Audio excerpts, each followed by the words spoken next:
بسم الله الرحمن الرحيم. لله على إحسانه والشكر له على توفيقه وامتنانه. أما بعد فأعوذ بالله من الشيطان فإنه عدو للإنسان.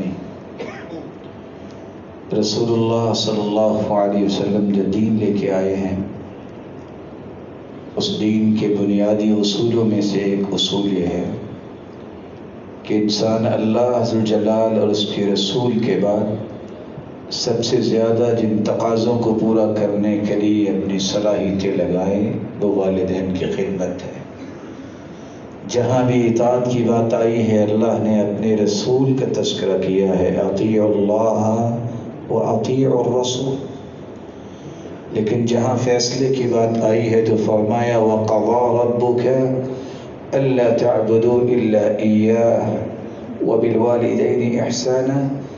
فیصلہ یہ ہے کہ عبادت صرف اس کی ہوگی جس نے پیدا کیا ہے، اور احسان اور خیر خواہی دنیا میں سب سے زیادہ ہوگی تو والدین کے ساتھ ہوگی۔ رسول اللہ صلی اللہ علیہ وآلہ وسلم نے جب اپنی والدہ کی قبر پہ آپ گئے تو آپ صلی اللہ علیہ وسلم نے بخشش طلب کی، تو اللہ ذوالجلال نے اجازت نہیں دی۔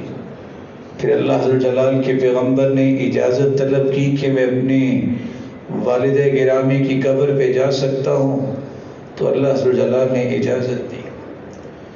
دنیا سے چلے جانے کے بعد بھی کچھ حقوق باقی ہوتے ہیں جنہیں ادا کرنا ہوگا۔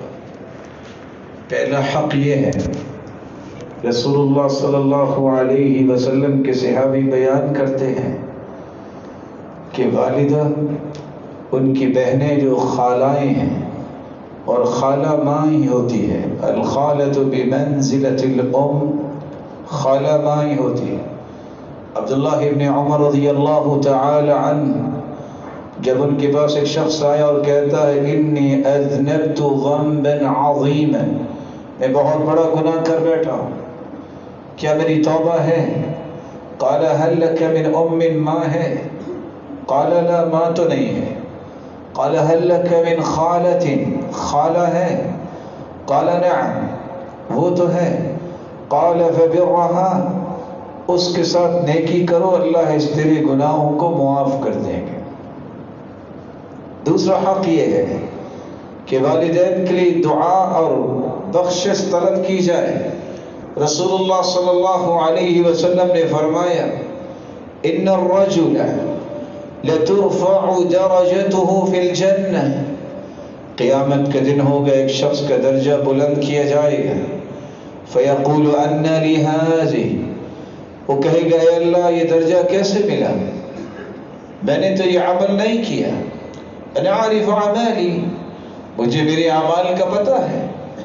جواب ملے گا باستغفار ولدک لک، یہ تیری اولاد نے تیرے لیے بخشش کی دعائیں کی، اللہ نے اس کو درجات بنا کے تمہیں عطا کر دی۔